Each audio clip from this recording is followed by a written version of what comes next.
I'm Paul Arthur. This is Forum Daily West. Here are some of the top stories we've been following. With only days to go in the federal election, the Conservatives promise to end the Liberals' electric vehicle mandate. Some tense moments this morning as police shoot and kill a man at Toronto's Pearson International Airport. After a Game 7 win over Calgary, the Lethbridge Hurricanes advanced to the Eastern Conference Finals against the Medicine Hat Tigers. Thanks for joining us. On the campaign trail, Conservative leader Pierre Poilievre was in Halifax today, speaking at a car dealership where he announced that he will end Canada's electric vehicle sales mandate if his party wins the federal election on Monday. No $20,000 tax on gas-powered cars, no permanent bans in the cars you love and rely on. Let me be clear, I have nothing against electric cars. If you want one, buy one. Free choice. Make your own decision. I encourage you to buy one that's made in Canada. And I go even further to say that a Conservative government would bring real change and axe the federal sales tax on any vehicles made in Canada so that you can save by buying Canadian.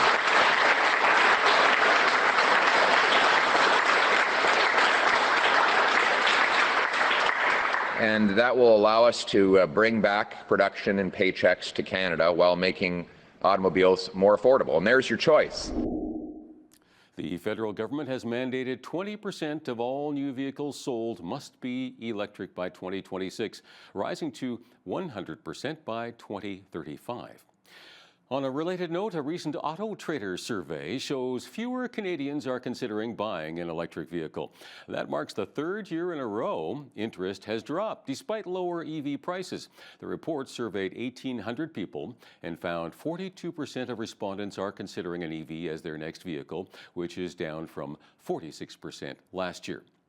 During a stop today in Coquitlam, BC, Liberal leader Mark Carney also addressed auto industry challenges, among other issues. A few weeks ago, before the U.S. auto tariffs were put in place, we created a $2 billion strategic response fund that will fortify the entire Canadian auto supply chain, from raw materials to finished vehicles. We're investing in the future of the auto industry by building an all-in-Canada network for auto parts manufacture. And we're developing new markets with reliable partners. We are preparing to build our critical minerals industry. We're developing our leadership in clean energy and clean tech. Reporters also challenged Carney, asking him about reports that U.S. President Donald Trump once again brought up the idea of Canada becoming the 51st state when the two spoke in late March, despite stating that Trump had respected our sovereignty. Carney didn't directly deny it. The president brings this up all the time. He brought it up yesterday, he's brought it up before. There's a difference between the conversation that was held between leaders of government, which was this conversation, and a discussion that led directly to an agreement that as sovereign countries we would have negotiations about our partnership following the election on Monday. That's what the President and I agreed. That's what both of us reported back. And that's what I'm ready to do. Carney is now coming under fire over this from other party leaders for not being forthcoming about what happened on the March 28th call. Carney originally said Trump had treated him cordially and showed respect for Canada's sovereignty. NDP leader Jagmeet Singh says if he wasn't upfront about that, Carney may also not be frank with Canadians about the country's position in trade negotiations with the U.S. either. Singh was in Winnipeg today, saying his party will ensure Canadian values and rights will be kept off the table when new trade talks begin with the U.S., including health care, environmental regulations, labor, and treaty rights. Singh also attacked some of the Liberals' spending cuts. We talked about Mark Carney and his platform and the fact that he has confirmed and committed to $28 billion in cuts, which would be devastating to healthcare, devastating to the services that you need.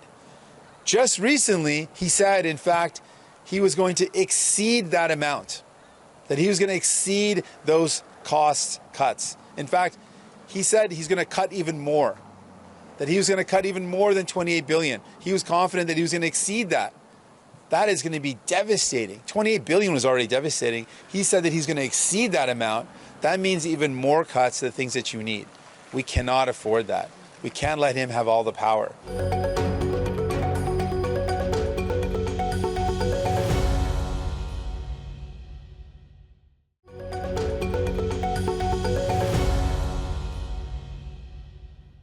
A new poll suggests Americans' trust in President Donald Trump to bolster the U.S. economy appears to be faltering. Amelia Thompson-DeVoe has the story.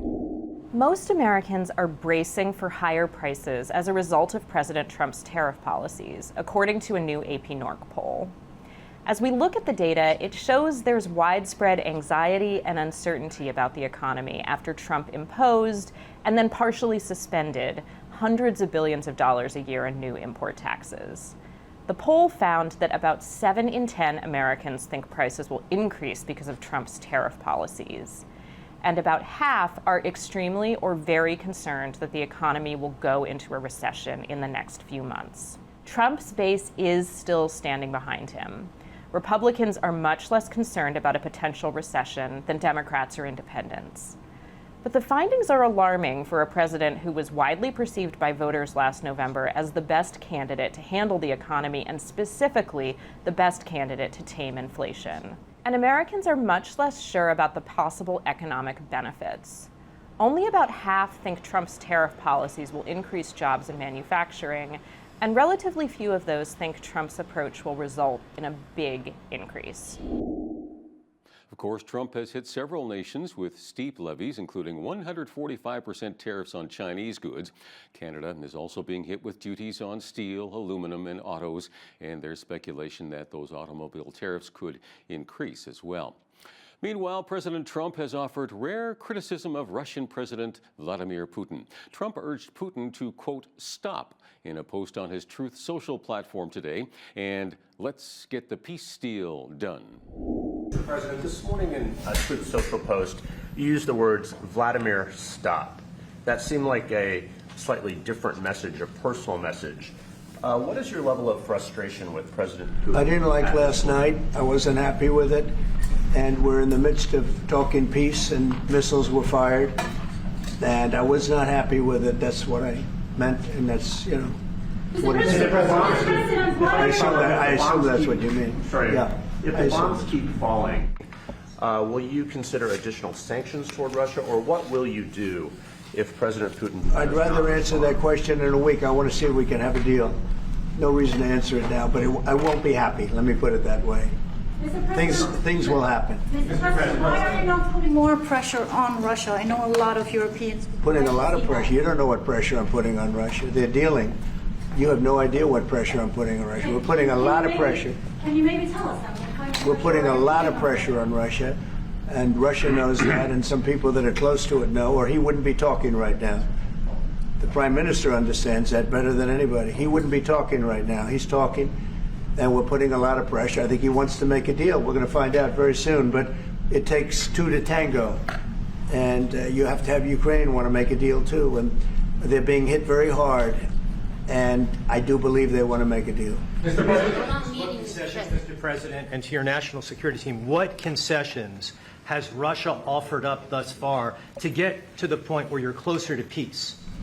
Stopping the war, stopping taking the whole country. Pretty big concession. Russia struck Kyiv with an hours-long barrage of missiles and drones overnight, killing at least 9 people and injuring more than 70 others.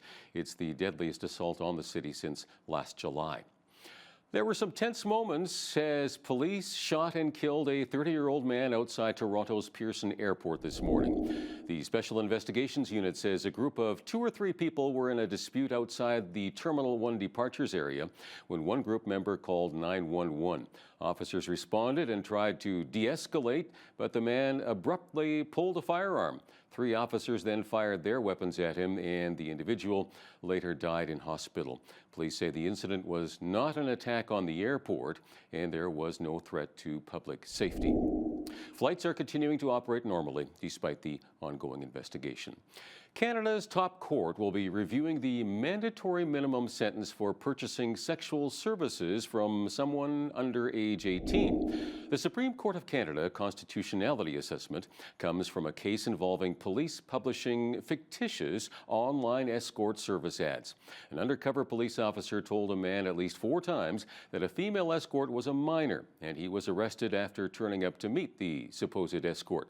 The man was convicted and sentenced to 6 months behind bars, which is the mandatory minimum sentence under the Criminal Code provision. The Quebec Court of Appeal dismissed the man's conviction appeal, but declared the mandatory minimum to be unconstitutional and of no force or effect. When we return, we'll have more of the top stories from the West with Forum Daily West.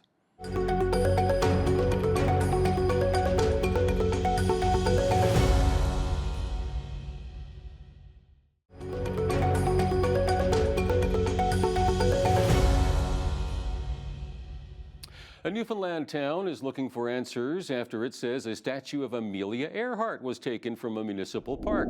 The town of Harbour Grace says on social media that the statue was taken at around midnight by at least 2 people. The statue was donated to the town to commemorate the 75th anniversary of Earhart's successful transatlantic flight. The pilot took off from the town on May 20th, 1932, and landed about 15 hours later in Northern Ireland, becoming the first woman to fly non-stop solo across the Atlantic Ocean. In local news, Lethbridge police have charged a 39-year-old male after 2 senior citizens were assaulted in separate incidents that occurred within a half hour of each other. The first incident occurred at around 3 o'clock Tuesday afternoon. Police responded to multiple 911 calls reporting a physical altercation along the 700 block of First Avenue South. Witnesses reported that a young man struck an older male in the head. The subject fled the scene prior to police arrival. EMS transported the 76-year-old victim to Chinook Regional Hospital, where he was treated for a serious head injury.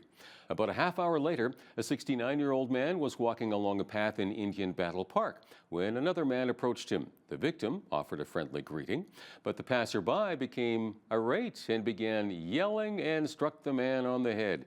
The attacker took off and the victim returned to his home. Thanks to video surveillance, police were able to track down the suspect and arrested him yesterday. 39-year-old Curtis Lorne Babb of Colhurst is charged with 1 count each of aggravated assault. The Tim Hortons Smile Cookie campaign kicks off this Monday. The annual fundraising initiative supports more than 600 local charities, hospitals, and community groups across Canada. In southern Alberta, the municipalities of Coaldale and Taber have proposed a friendly competition to see who can sell more Smile Cookies. In Coaldale, 100% of the campaign's proceeds will go directly to family and community support services. Coaldale Mayor Jack Van Ryn explains how many cookies they're hoping to sell and what this represents. Our goal is to sell 5,000 Smile Cookies. And I'm looking for support from our residents every time they go through the drive-through or stop by and eat inside of the restaurant, that they order a dozen Smile Cookies to take home and give out to families and family and friends and co-workers so that we can raise over $10,000 for FCSS. FCSS is really excited to be selected for the 2025 Smile Cookie campaign in Coaldale and in Taber. The campaign this year is going to support one of our programs called the Youth Do Crew for ages 14 to 18, and it gives youth and the skills and abilities to help transition from youth into adulthood, and helps them build resumes for jobs, going off to university, and just building a sense of community. And so the funding from the Smile Cookie campaign will help to go to the ideas that youth can dream up within their communities to help make their communities better. This is an exciting opportunity that Tim Hortons across Canada offers communities, and we just want to say a big thanks to Tim Hortons and all the volunteers that help contribute to their communities, as well as the volunteers that help make the Smile Cookie campaign a success on an annual basis. Last year, Tim Hortons guests helped raise nearly $18.8 million, contributing to the Smile Cookie legacy of over $129 million raised since the campaign launched in 1996. Well, the time for high school graduations is approaching. While we experience moments of joy as we see the young men and young women complete one cycle of life and begin another, there are some, however, who worry about not having dresses or suits for that special occasion. This is where an organization called the Cinderella Project comes in. Recognizing the importance of graduation in a young person's life, this group provides dresses, suits, and more. Well, exciting news for Lethbridge Hurricanes fans, as the team is moving on after a 3-1 win over the Calgary Hitmen in Game 7. They will tangle with the Medicine Hat Tigers to play in the WHL Eastern Conference Final. The Canes entered Wednesday's game after tying the series in Game 6 on Saturday with a 5-1 win over the Hitmen. Game 7 shifted back to the Saddledome in Calgary, where the Canes were able to sustain their lead after breaking a 1-1 tie late in the first with a goal from Logan Warmold. Despite being outshot throughout the game, the Canes had stellar performances from the penalty kill and goaltender Jackson Unger to win the game and advance to round 3. Lethbridge will travel to Medicine Hat today in preparation for Games 1 and 2 against the Tigers on Friday and Saturday before the series turns back to Lethbridge for Games 3 and 4 on the 29th and 30th.